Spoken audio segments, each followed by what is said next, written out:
This is ACOFAE.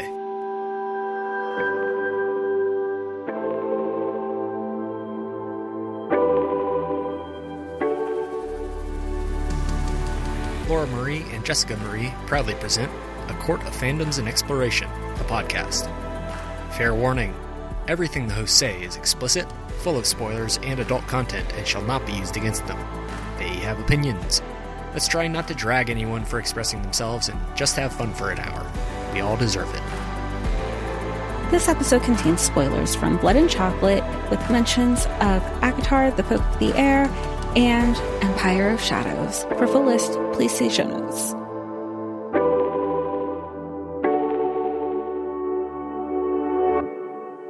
Hi, everybody, and welcome to A Court of Fandoms and Exploration, your weekly deep dive into the fantasy, literature, and fandoms that we love. I'm Laura Marie. And I'm Jessica Marie. And today we are discussing Blood and Chocolate by Annette Curtis Klaus. And this is a fun one we're getting to discuss because it's about werewolves. It is spooky season. And my history with this book is you had recommended this to me back in like the fall 2020. I remember I had said like, look, it was probably after a couple, I think it was just like that weird in between. I had just finished what was available of ACOTAR at the time.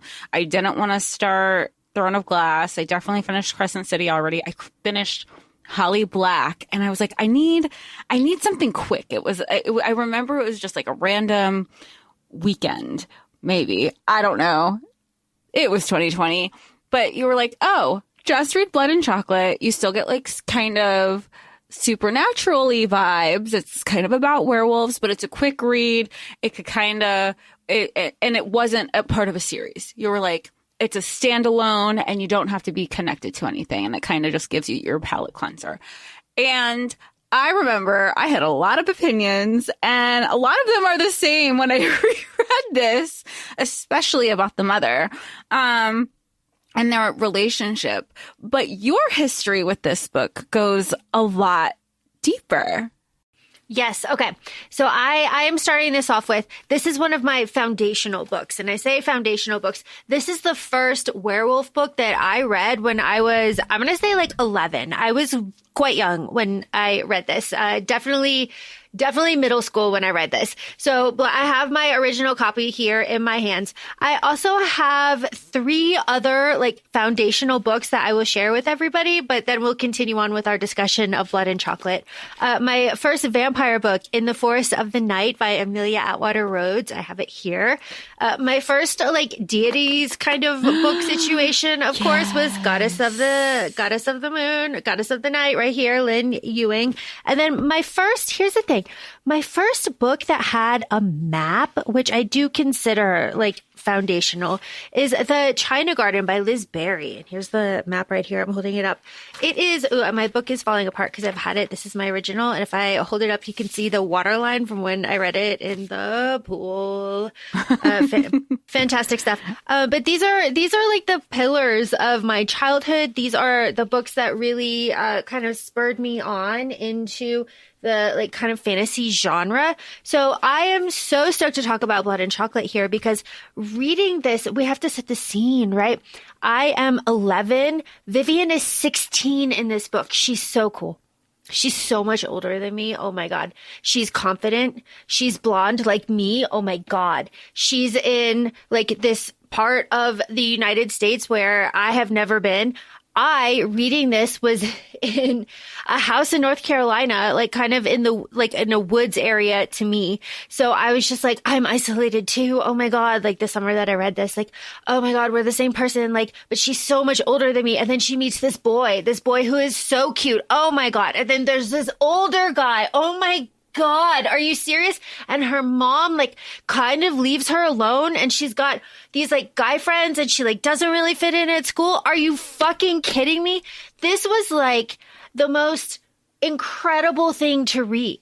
And it had like these moments too of like, oh my God, she's like changing into a werewolf. So she's like getting naked and she's like naked with all these other people and it's like not a thing.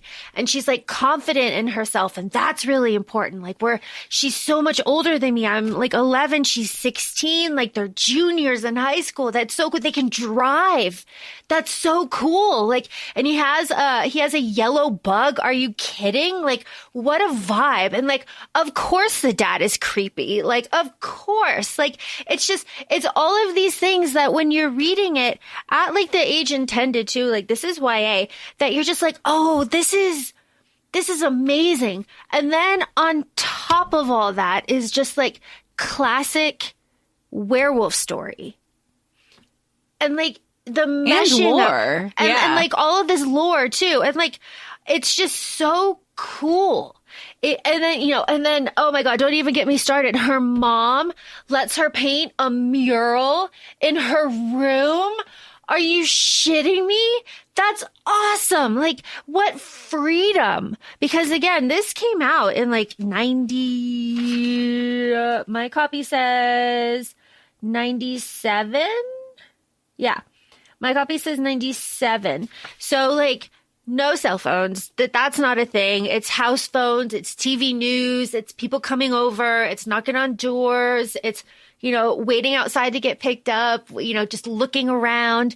It was a time and a place, and especially an age too. So not only do I think this is a really good like introductory book, I also think it's kind of a fun book for girls to like kind of get a step in on their ownership of themselves and getting a feeling for their worth.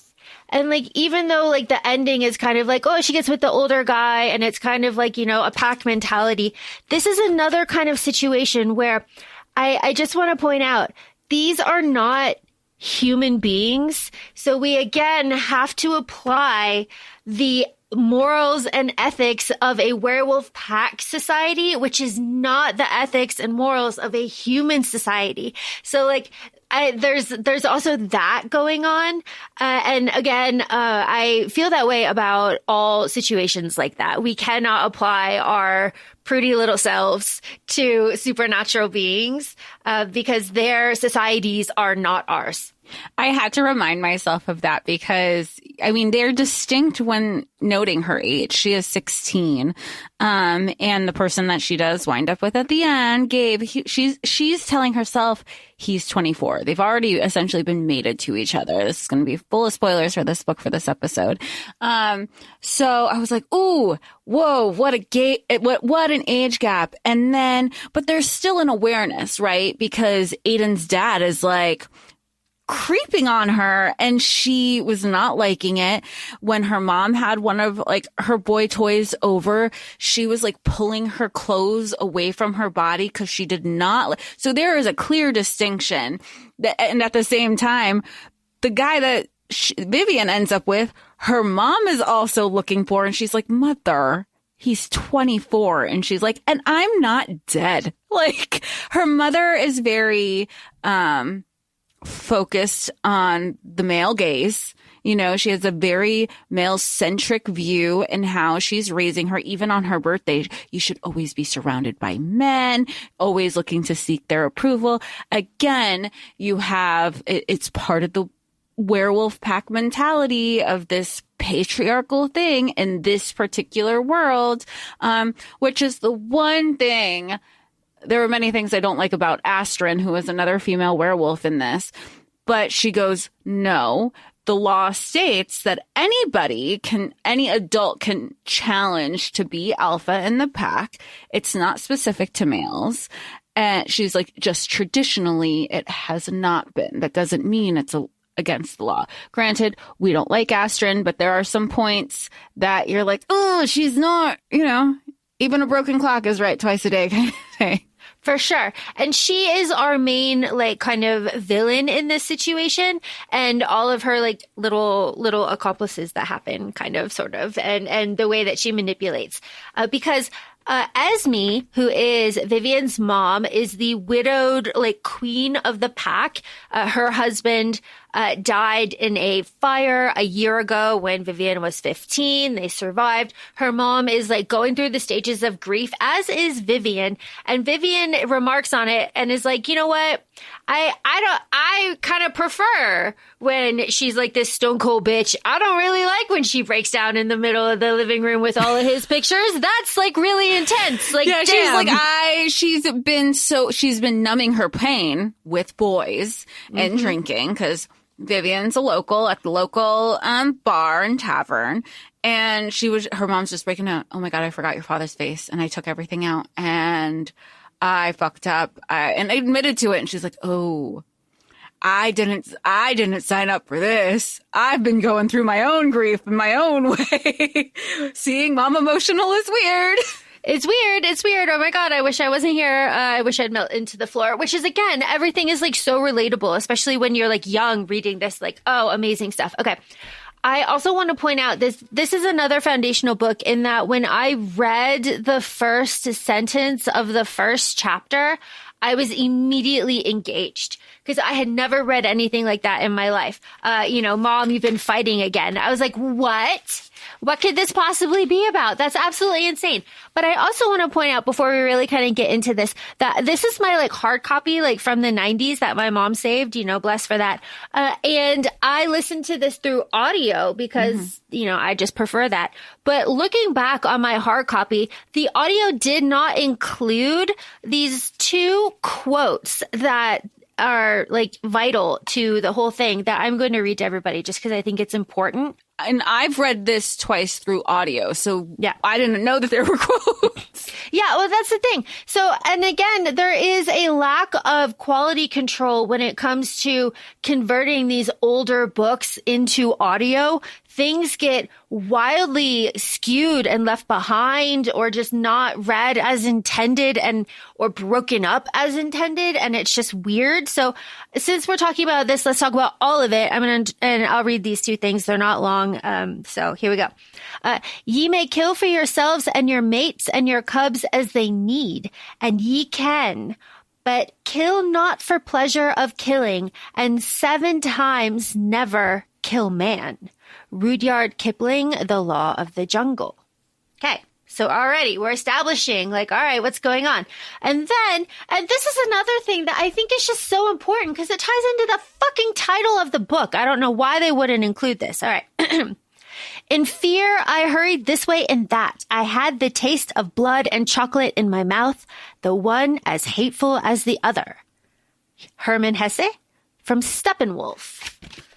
That's the freaking title of the book. Like, come on. That's the only time that, when we're like, they said the title. That's the only title, because in the audio version, it is not once said. Mm-hmm. Don't know why it's called From Blood and Chocolate. Ran with it. And I listened to it twice. That first quote, though, literally, you want to talk about the pattern, I put in air quotes. It's right fucking there. Yep. Right there. That's pretty much the plot of the book. Like one plot of the book.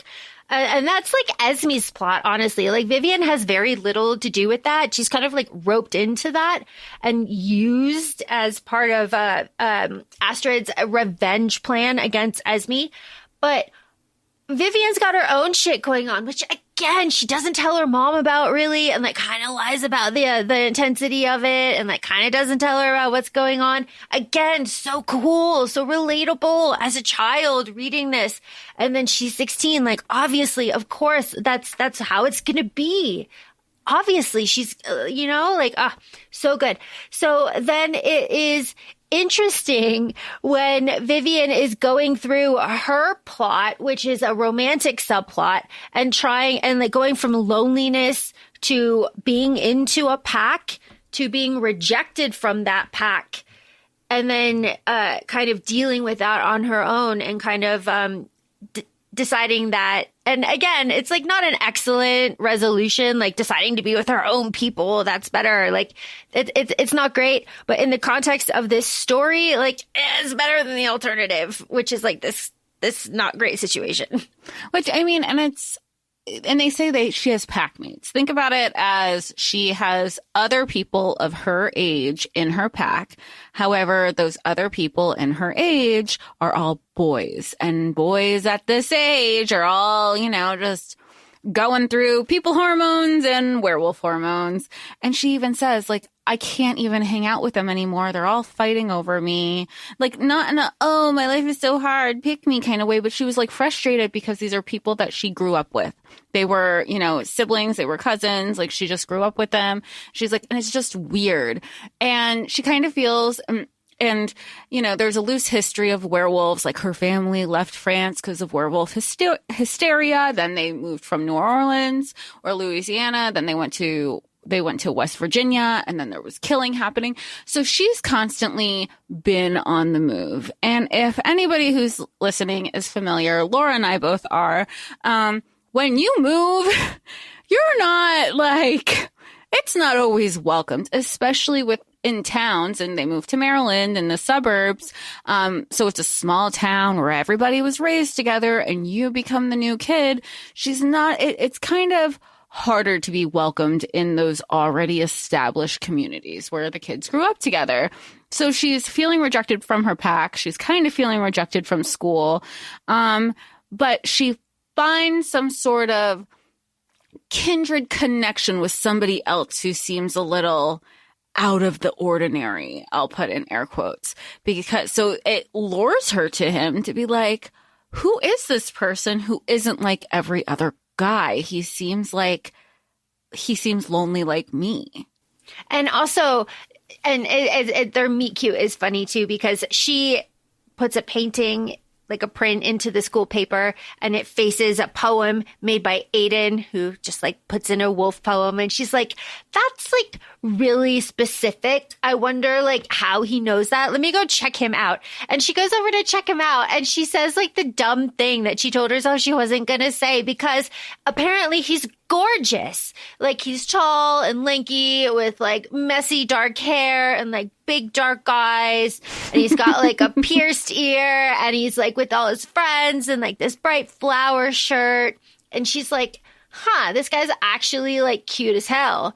So, and then she writes her number, and then she draws like a pentagram in his hand. I just cannot tell you how fucking cool this was.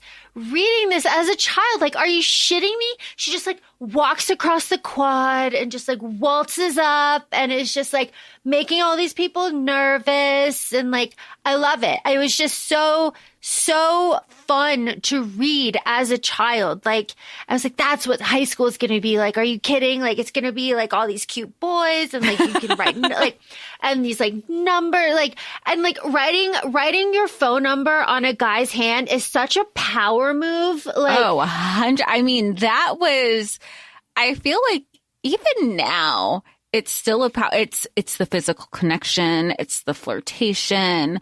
It's the closeness. Like, everything about it. I hope it's still, and it's always like, you have the pentagram on the inside. So now you have like, it's more intimate on the inside of your hand. Now you got to hope you don't wash your hand, even though you want them to wash their hands. And then it's kind of like an ownership. Because now somebody's whose number is that? I don't know. I don't know if that's how high school is now. And I feel like it would be a power move to this day. Absolutely. And then she has this other, like, she says she like puts a sway in her hips, and like, she like swings her butt. Like, she's got a little tail when she's walking. It like swish, she swishes it in her head. Like, it was just such great imagery too. And then, she's got this weird relationship with her mom, and, she's not really fit. She doesn't really fit in town. It was just so fun to read. And then again, there's this level of independence as well, because like Aiden, the boy, who's so different. He's like tortured, and he just wants to experience things, and he doesn't want to close himself off to like knowledge. And like, how are we supposed to like know if we don't question? And like, he wants like magic. He keeps saying he wants like magic in his life. Like, I would love a little bit of magic in my life. All of these little things. And when he has magic right in front of him, he fucking cries like a little pussy whiny bitch. And it's just, it's a frustrating thing, but also too, I feel like a little bit realistic for like a 16, 17-year-old boy to just like lose your shit in a situation like that. But we'll get there. Okay. Jess, did you ever, when you were young, like young high school, like late middle school, did you ever go to like free concerts in the park or like free concerts at the college? No. I'm trying to think of like growing up in this age. We didn't have that to offer. Like that wasn't a thing in our town.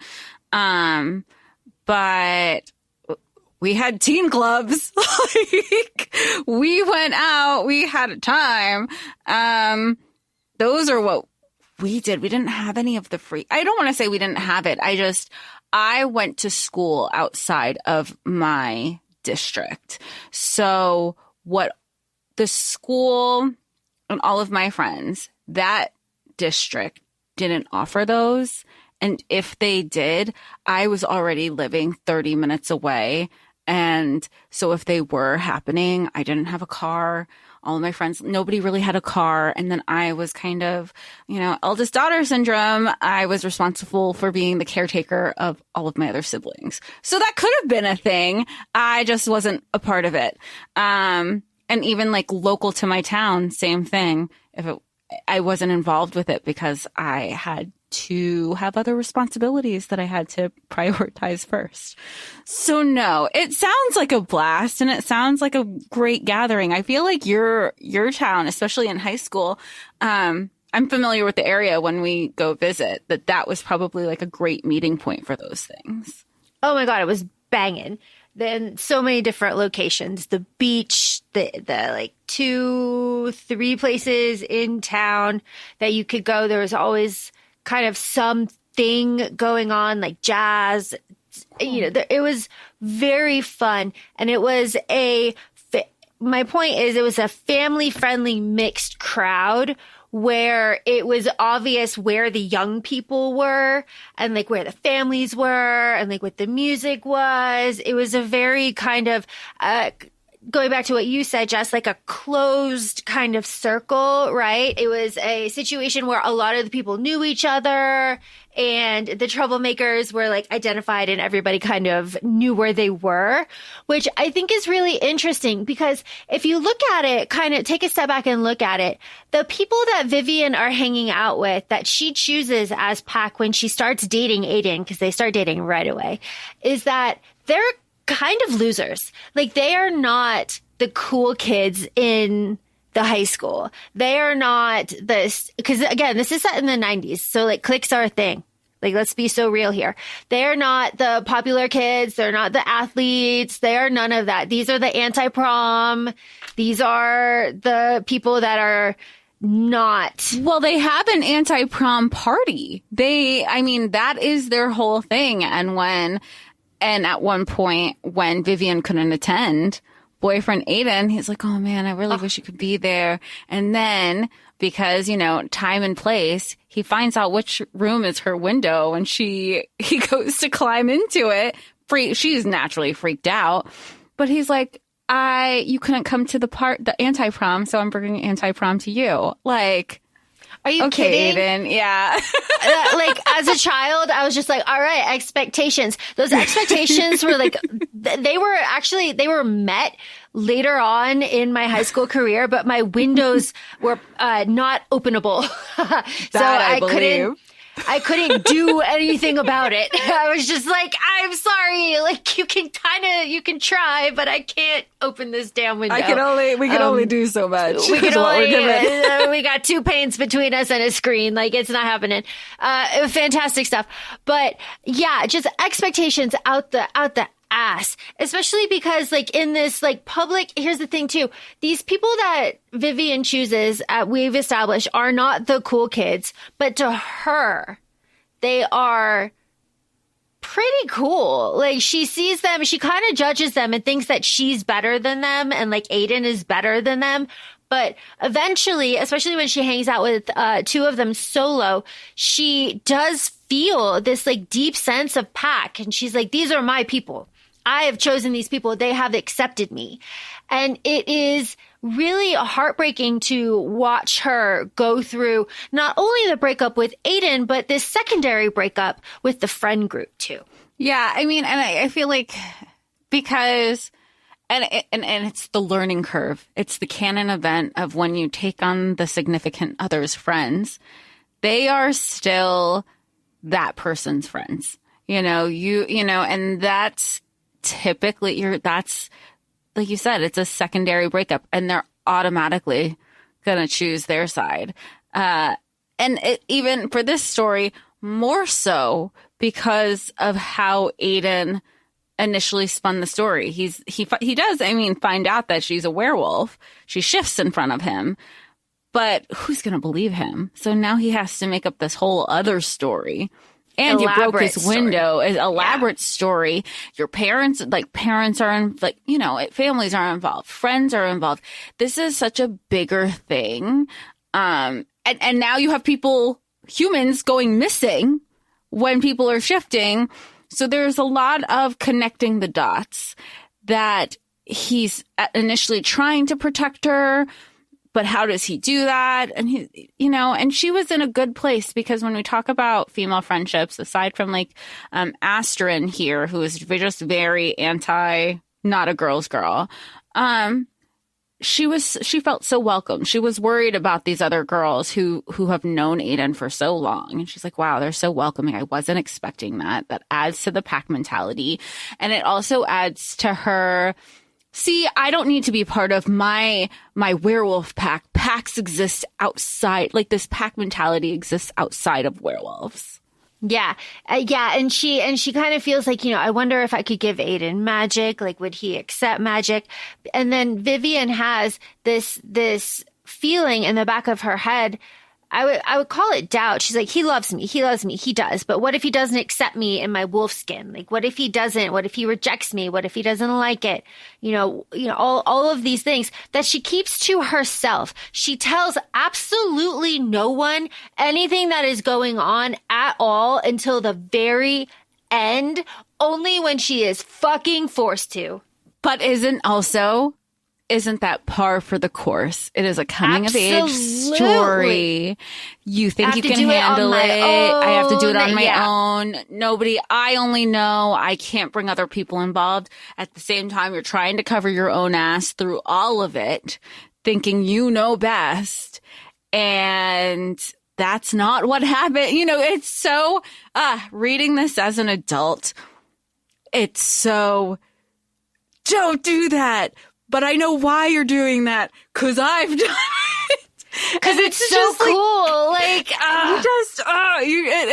You hate it. You hate it. It's one of those things that when your your parents or guardians or whoever, when you were around, they're raising you and and they're telling you, look, you just have to be upfront and truthful with us.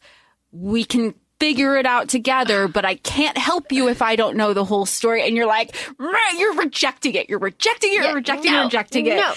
And now as an adult, and they were right, but you'll never tell them to their face that they were right. You just stay in a camaraderie with all of us as we talk through. You're just like, oh, this could get fixed. We don't have to go through all of this.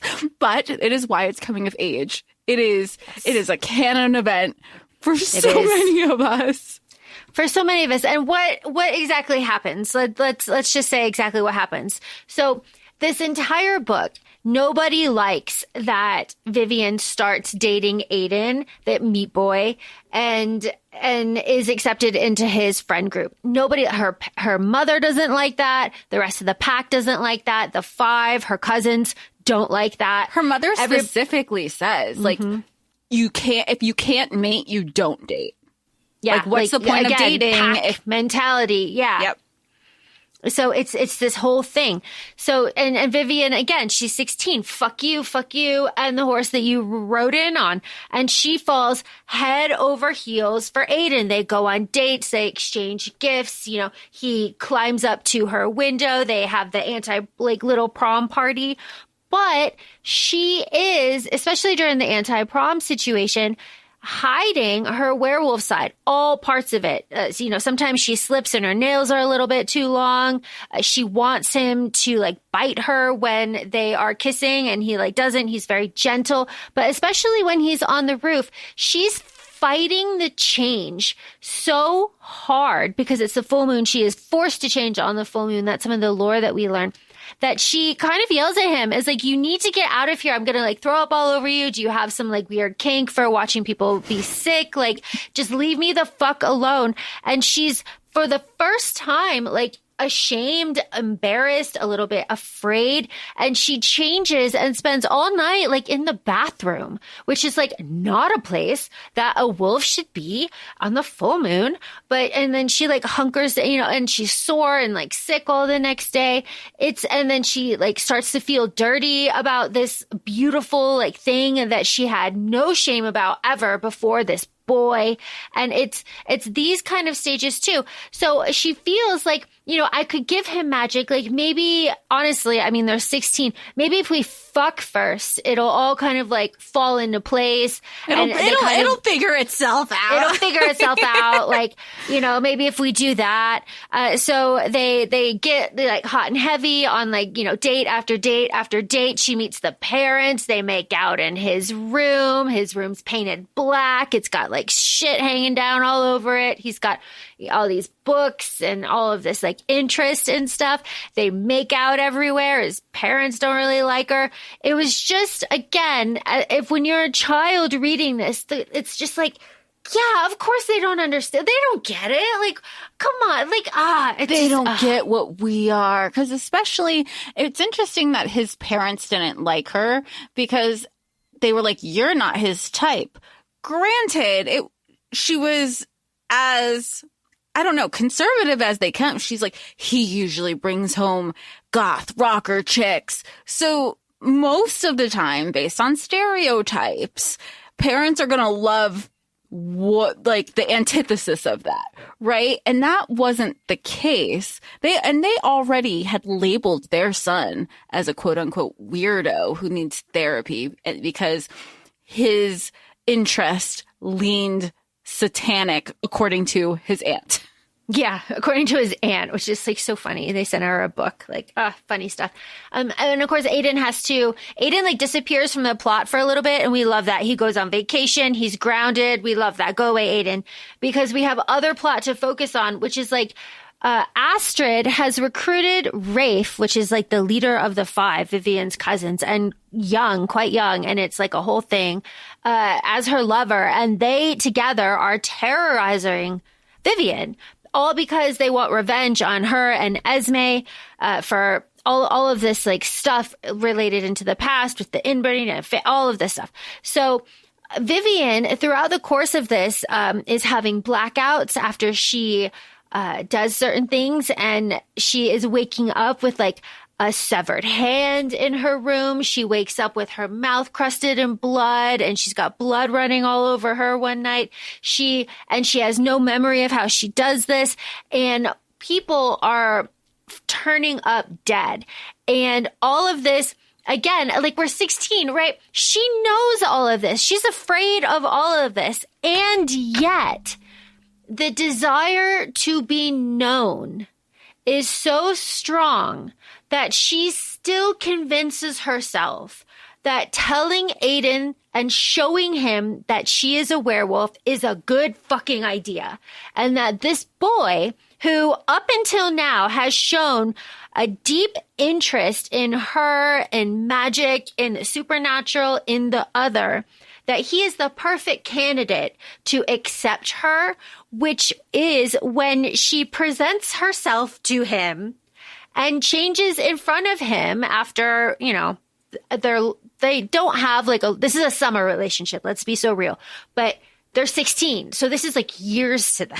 And and it's summer love. Because she's like, I love him. Because everything, I know we've discussed this on the podcast, but like everything, all your feelings are so big. So big. Summer is all encompassing because you have all of this free time. You're spending every moment you can together. So everything is just, now not only do you have everything multiplied, you have the summer romance on top of it, where everything is just like, you thought it was amplified before. We're going to double down with that serotonin that you're getting from the sun all the time.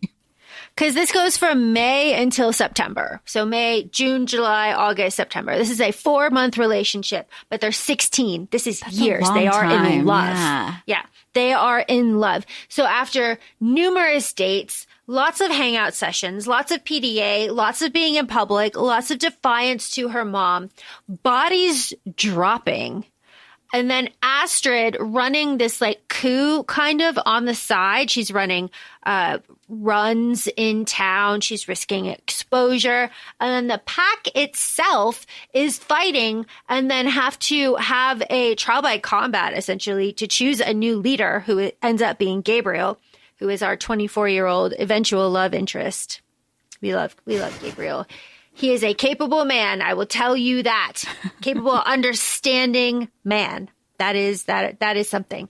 And so when we have like these two separate plots going on all concurrently. So when Vivienne takes the risk and she shows up to Aiden's house after he asks her to, because his parents aren't there. They're like out for dinner or whatever. He's naked in bed waiting for her. She like peels off her dress and she's like, "You want magic, baby? I'll show you magic." And then she transforms herself into a wolf. And then as she's like halfway through, which there's a point that I'm going to bring up after this. But when she's like halfway through, she looks over and realizes that he is fucking horrified. He is horrified. He's scared. He is just out of his mind, scared shitless. And he does not like her in this situation. And her inner monologue is, wait, I know I look weird now, but like, just wait, when I'm finished, I'm beautiful. And he's like scooting away from her and crying. Is just this ultimate betrayal on like so many levels, where she was offering like this intimate part of herself to this boy, and he's just like, actually gross. Yes to all of it. I have nothing to say. And I think it's just so important with her, and we talked about this before the podcast, is she was feeling dirty. She was feeling ashamed of this, so I don't even want to say that this thing that she is, something that is so a part of her. And she also at the same time was like, you should be so lucky that I am this strong, powerful woman. How are you not appreciating this beauty of this gift that we've received from like the goddess moon? Yeah. And of course, like they're all 16. She doesn't know how to handle this rejection. So she, seeing Aiden absolutely lose his mind at her change, jumps out the window and runs around town and eventually like blacks out or whatever. And Rafe is setting her up at this point. So when he sees her again and again and again, when she goes to and sees a dead body, he's like, "Oh, well, I saw you around here the other day." And she has no memory of that. And she's like, "What the fuck are you talking about? What?" And she has this rejection and then this deep, deep cloud of doubt about herself, all coupled together in this like knot of self-loathing that she just cannot like kind of pull herself out of, because obviously Aiden has rejected her. And Jess alluded to it earlier. He needs to explain this now. Because again, just as you said, who's going to believe him? So Vivienne, in a jealous fucking rage over all his girlfriends, threw a chair through his window. And he was forced to break up with her because she's a crazy, jealous bitch, is the story that Aiden is telling people, which, again, loyalty makes the friend group that had accepted Vivienne reject her. So this is the double breakup that we were talking about, the friend group and the boyfriend. So now Vivienne thinks that she might be a murderer, doesn't know what to do if Aiden starts telling people that she's a werewolf. And then, oh my God, nobody loves me. I can't tell anybody. I'm completely alone. I only have like one option left to me because I am a danger to the pack. That is a wild thing to shift to instead of telling mom what happened. Again, pack mentality, werewolf, ethics and morals, not people.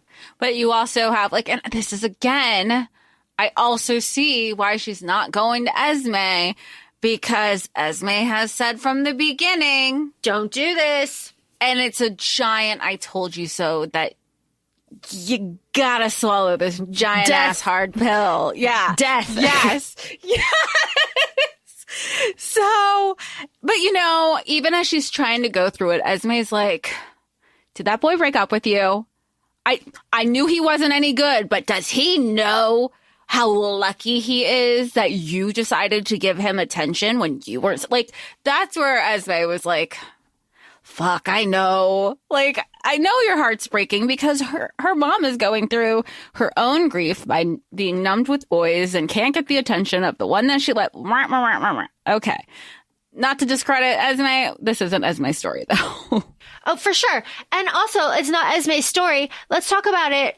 Vivienne's other plot is that she becomes queen of the werewolves when she stops Astrid from killing her mother during the bitches dance when it is time for the pack to choose a new leader. This is after Gabriel is chosen. Astrid inserts herself in because, just as you said, Astrid was a proponent of anybody can join. It doesn't have to be men. That's just tradition. But Gabriel points out to her very clearly that they are just simply out of their weight class. It's not it's not necessarily it's because you're a woman. It's because they are just, again, they're not actually wolves. And this is something that they point out, the author points out again, is wolf is the name that they picked because it was the closest approximation to what they are. But they are not wolves. They're no, different. Yeah, it's a whole different caliber of beast, I guess. Yeah. I mean, I'm not imagining wolves. No. They are big. Big. I'm imagining way bigger than Twilight, way bigger than True Blood. I'm thinking huge, bigger than dire wolves. I'm thinking just huge. So it's just it's a weight class situation is what Gabe is trying to tell Astrid. He's stay out of this. We are just bigger than you and you will get hurt. Go to your own competition. And she goes to her own competition and she jumpstarts it by sneak attacking Esme. Vivienne steps in, rips out Astrid's eye. We love that shit. And becomes queen of the werewolves. And then that means that she is automatically mate to Gabriel. So, lose one boyfriend, get another. We love that. To get over one, get under another. Fantastic. And Gabe has always shown interest in Vivienne. I don't know if we've noted that before. So, but initially, and I completely forgot until this read for the podcast, because I was I knew she left, her and the boyfriend broke up, but I didn't remember that she got with Gabe because he was always oh, why don't you meet me at the bar? And she's you're gross. I'm not 21. He's could have fooled me. And again, this is where I'm I have to remind myself that it is a different species, but in a normal world, a 24-year-old hitting on a 16-year-old, as the adults we are now, no, this is really gross.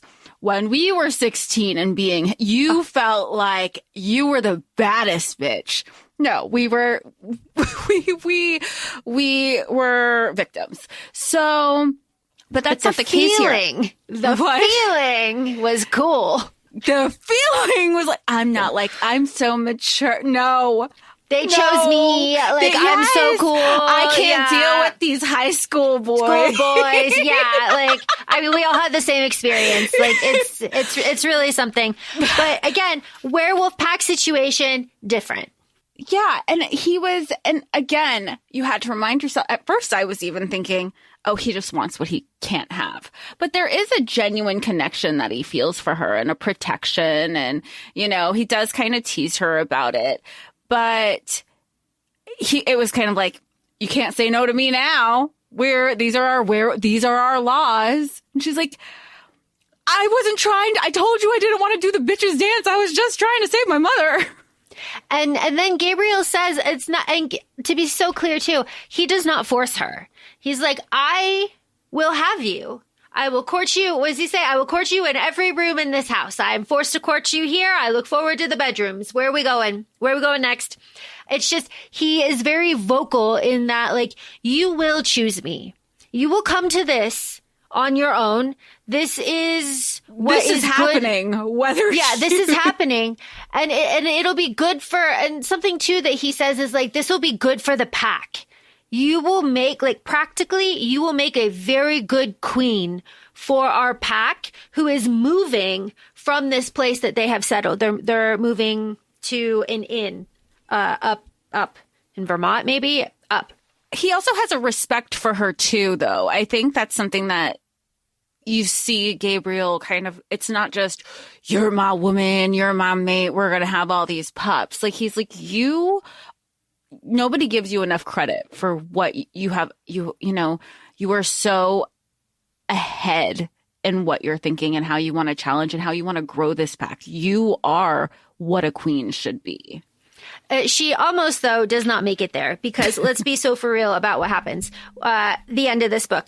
Quince, who is Aiden's very best friend, shows up. Again, we don't have cell phones here. Shows up and was going to leave a note under Vivienne's door. Meet me at 2 a.m. down at the rocks. Are you kidding? Oh, my God. That's secret rendezvous. Are you shitting me? That's so cool. And she's like, about that, like, no, he can go fuck himself. And she's like agonizing about it or whatever. And then Vivienne, and there's like all these murders happening and stuff, and everybody's out like searching for the murderer, and Vivienne's like left alone.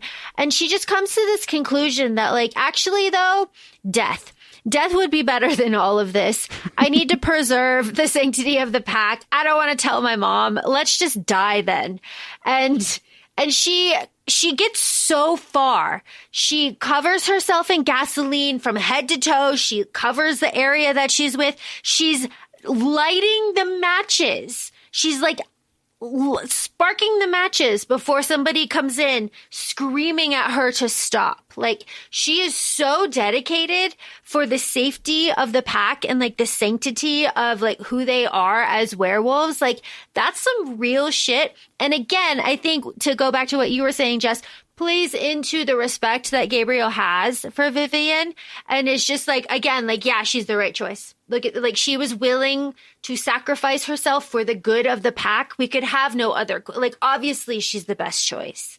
The more we talk about it and talking it through, the more I don't hate Gabriel. And I honestly think the only reason I was getting icked with Gabriel was because of my human notions of the age gap. Yeah, it's something like, if people ask people to suspend belief for like the weirdest things, like, we can do that for a werewolf pack mentality. Like, that's like easy. We're aware of that. Like, so I think it's an easy step to do, but a lot of times people are unwilling to do that.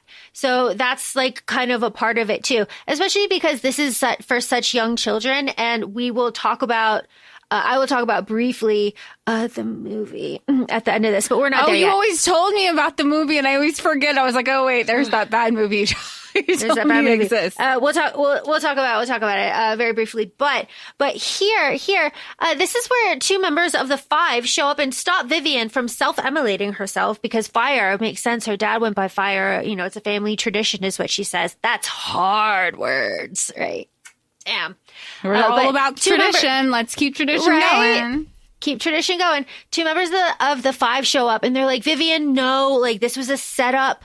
Like, none of this is your fault. Like, Astrid and Rafe are actually the ones that are out, like, setting you up and killing all these people and making you black out and throwing severed hands in your room and, like, doing all of this stuff. They are doing that to you. You have, like, nothing to do with it. You are a victim here. And this breaks Vivienne, obviously. Absolutely breaks her. Her trust is shattered. Her whole, like, view is shattered. And then she's like, oh my God, like, how did you know about any of this? And he says, like, oh, well, like, I went over to my house because Astrid is my mom, and I saw her and Rafe, like, laughing about some letter and some meeting at the rocks at 2 a.m. And then they killed this kid. And Vivienne is like, holy shit. That is way too close. That is the messenger. They have killed the messenger. Oh my God. She's like, I need to get to the rocks. And this is when Gabriel is like, tell me what the fuck is going on. What is going on? And this is when everybody tells Gabriel what is going on. And he's like, okay, bet. I have all the information. Excellent. Vivienne, go save your ex-boyfriend. I will come with the rest of the members of the pack, and we will make sure that Astrid and Rafe are taken care of. 2 parts of the plan. Let's go, let's go, let's go. Vivienne gets to the rocks. Jess, walk me through this betrayal here down by the rocks by Aiden. Because Aiden, it is established that his dad is ex-military and he has a gun collection and he makes his own bullets. Gee, that's not important. Why would that be important in this story? Well, what was crazy, I thought he was like, he's ready to shoot her. He's ready to kill her. Then then she goes, I mean, there was some background to some of the gifts that he's given her. He gave her a pentagram. He gave her specifically a silver pentagram. We know with this particular werewolf lore that silver kills. No good for werewolves.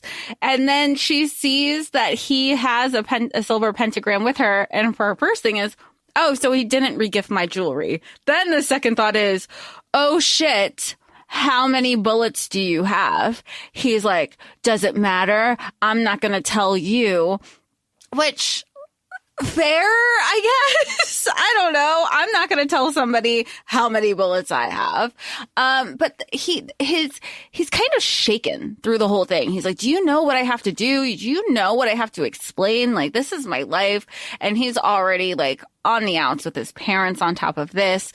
And at the same time, I thought it was interesting that Gabe makes it a point to be like, when they devise this plan, that she needs to go get Aiden, because he was like, you were ready to leave the pack. You wanted to consider him your mate. This is what a mate does. Go save him. We'll figure it out. But I ultimately just feel bad for her with how Aiden's turning on her, him wanting to kill her. What I love is Gabe comes up because Astrid and Rafe still show up. They still show up. And Gabe also says, you've put the pack at jeopardy. At no point in these laws that you're trying to follow, you're trying to say you stand for one thing and your actions mean another. That doesn't align with who we are. You are a threat to our pack. You're actually not who you say. And then we go full circle back to the quote that I didn't know existed about not harming others, not harming men. And this is also what the goddess that we look up to has give us this directive. So he snaps her neck, which I love. Yeah, he passes judgment right there. He's like, you're a danger to the pack. We can't fucking have this. We got witnesses. All right, bam, done. And Aiden, in this like frenzy that has happened when everybody shows up at once, is kind of like, ah. And Aiden's kind of like, ha. He ends up firing at Rafe and kills Rafe, and he's done. And he's got another shot, and he's aimed, and he's cocked it, and he's ready to fire at Gabriel. And Vivienne steps in front of Gabriel, and she's like, no, do not. And Aiden shoots Vivienne, and Vivienne has a silver bullet in her. And Gabriel's like, what the fuck, man? Damn. Get the fuck out of here, Aiden. And basically, I know where you live, and I'll fucking murder you. If you ever talk about this ever again, I'm gonna be fucking watching, and I hope your life is ruined, and I hope you fucking die. Bye, is what he says. And Vivienne, and here's something that I wanted to bring up. This is me closing all my circles. The point that I brought up earlier, I bring it up here. The mural in Vivienne's room has remained unfinished this entire time. And in the very beginning of the book, she's monologuing and telling us, like, I can't finish it because in my dreams, I am in my human skin and I can't shift into my werewolf self. And this is like this beautiful moment of And then Vivienne kind of like goes through her life as a human. She's betrayed. She is taken advantage of. And then when she is shot, she is stuck in between her human self and in between her werewolf self. She is halfway in between. And she is like painting over this mural furiously. And she just can't stand to look at this. And she can't stand to shift. And she's just like this girl in between. And she feels so alone. And that's when Gabriel shows up. This is the very end of the book. And this is when Gabriel is like, here, actually, though, like, I know that you were rejected by your human lover. Here's how I relate to you, because I actually killed mine, actually. And it was awful. And it's just a part of ourselves that we can't share with other people. And we are only our whole self truly within the pack. And with us together, we can not only be our true selves, but be our true potential by taking care of the pack. And honestly, Viv, by like fulfilling your legacy as Princess Wolf and becoming Queen Wolf. And then together we can really lead us into prosperity when we move and go to the inn. And Vivienne is 16 and is like, all right, you got all these grand plans or whatever. Kiss me, make me relax. I'll change back into a wolf, and then let's go run.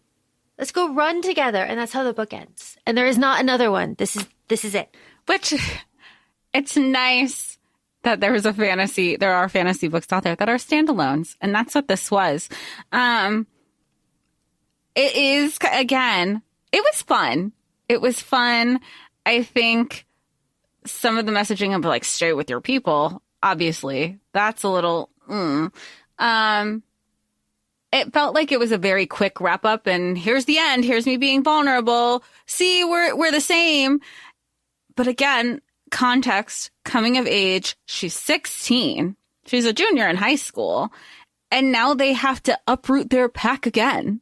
I'm reading really the synopsis for the movie. Okay. So Jessica Marie has an opinion, and that opinion is that not everything that is read needs to be made into a movie.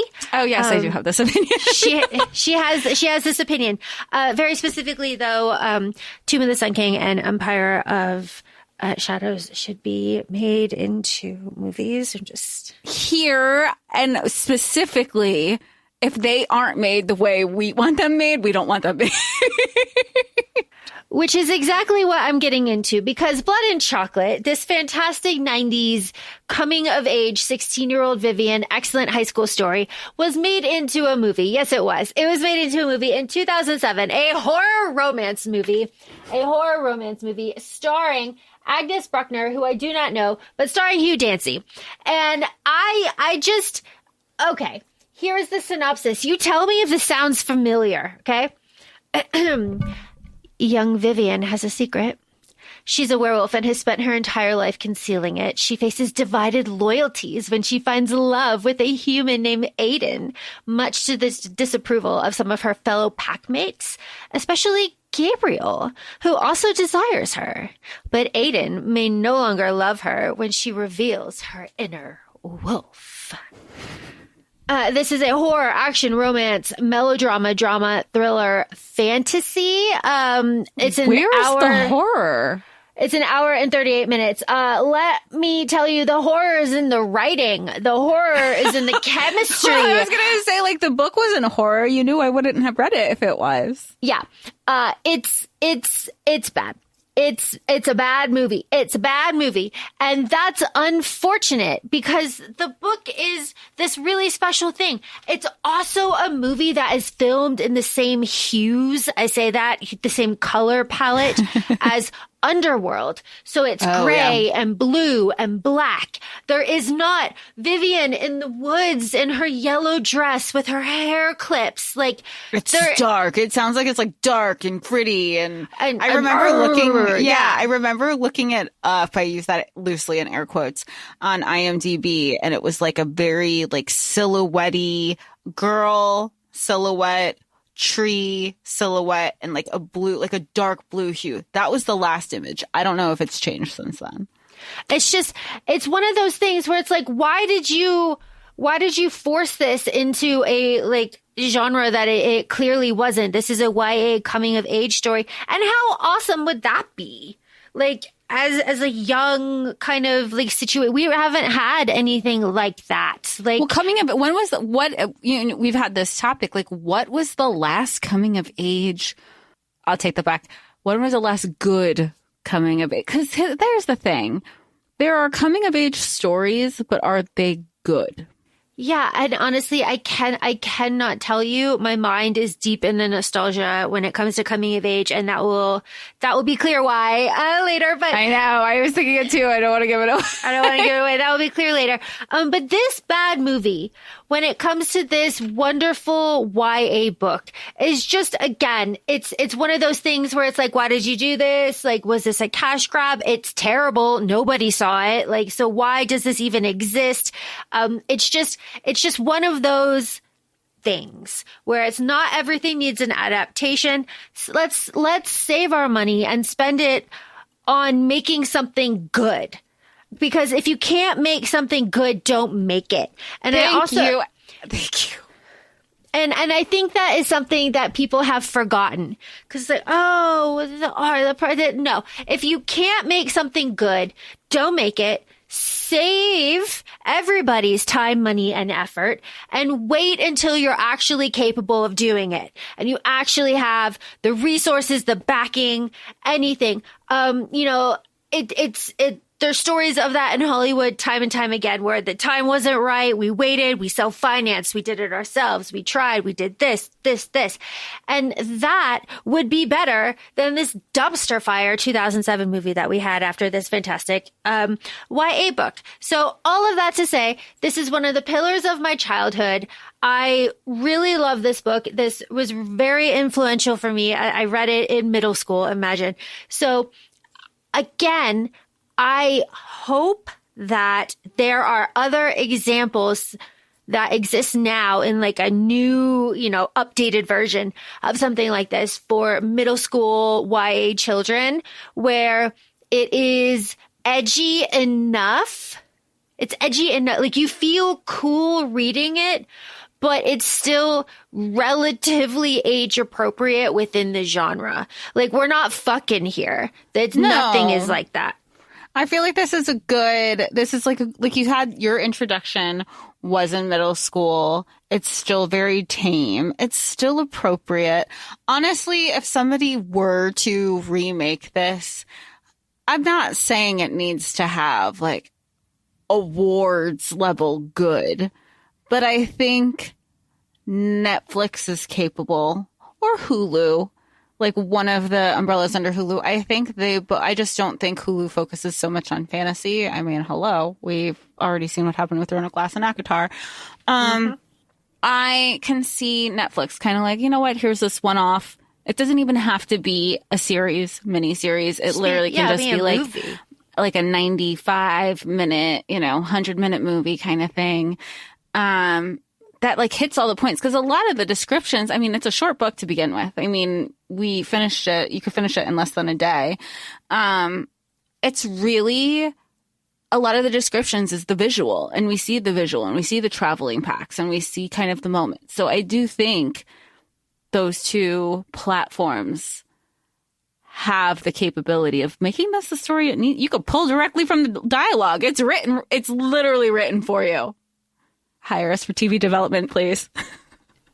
It is 264 pages in the paperback, my original paperback that I have. 264. So very doable. So yes. And do not worry. We will also be covering more of the Daughters of the Moon. Don't you worry about that. I have to say, Jessica Marie, I'm going to take this moment right before we wrap to thank you for indulging me in this year of 2025. If you look back at our episodes, they have been a lot of my hyperfixations as a child, as an adult, just, throughout my life. And And I want to thank you for allowing me to force you to do and read those things and watch those things, because I'm sure that can be annoying. And I look forward to you in the future of our friendship and the podcast, putting all of your shit onto me, because I deserve it.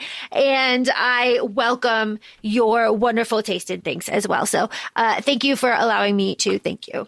No, of course. And you're not forcing me to do anything I don't want to do. It's been so fun. And I've learned, I learned too late in our friendship that I should just trust the process with you and know that you're always guiding me into like, no, it's not just this is my hyperfixation. You're going to be hyperfixated too. I mean, after we've been in our Egypt journey this last year, I'm like, how fucking cool. And I am always appreciative of you and showing me in a different light, because honestly, if you don't have, we're constantly growing in our friendship, and this is just another level of that. And it's so fun, to like grasp at everything. So thank you. But with that being said, feel free to follow us on Instagram. We're at ACOFAE Podcast. We're also both on TikTok, ACOFAE Laura and ACOFAE Jessica. Feel free to join us on YouTube, and also feel free to rate us 5 stars and leave positive comments. We're always so appreciative and grateful on your listening platforms. We'll talk to y'all soon. Thanks. Bye. Bye.